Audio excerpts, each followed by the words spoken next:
Merci beaucoup. Merci Isabelle Le Callennec.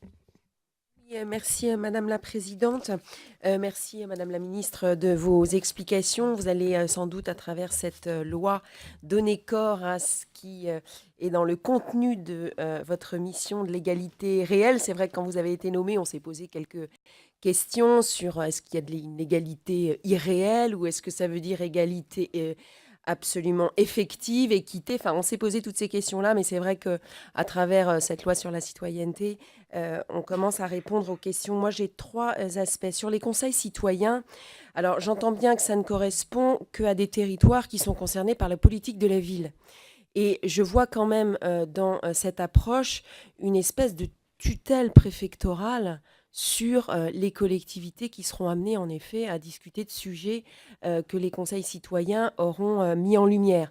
Donc c'est bien que les élus locaux n'aiment pas trop ça, mais dans la mise en œuvre réelle, comment les choses vont se mettre en place, et on oublie totalement du coup les autres territoires.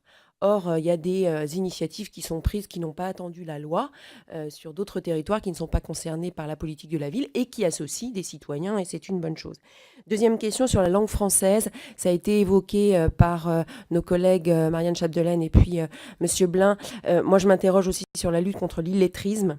J'avais à l'époque dans ma région sollicité le président de la région en me disant que c'était terriblement d'une compétence des régions aujourd'hui, puisque c'est un passage obligé pour pouvoir s'insérer dans la vie professionnelle. Est-ce qu'on continue à travailler avec les régions en particulier là-dessus? Et je souligne aussi le travail colossal qui est fait par les associations, notamment quand des réfugiés qui n'ont pas encore le statut n'ont pas accès à des fonds d'État, mais se reposent uniquement sur les associations qui acceptent de donner des cours de français.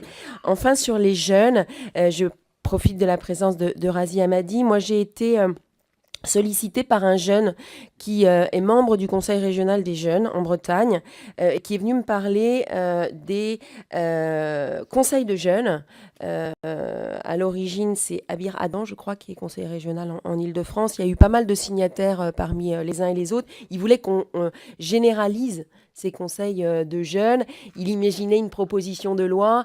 Moi, le jeune que j'ai reçu dans ma circonscription, je lui ai dit que je pense que ce serait l'occasion dans cette loi-là d'y mettre des éléments. Et dernière question sur la jeunesse. Journée défense citoyenne, ne croyez-vous pas, Madame la Ministre, qu'il faut vraiment la faire évoluer pour qu'elle soit véritablement cet étage de parcours de citoyenneté? Merci. Merci.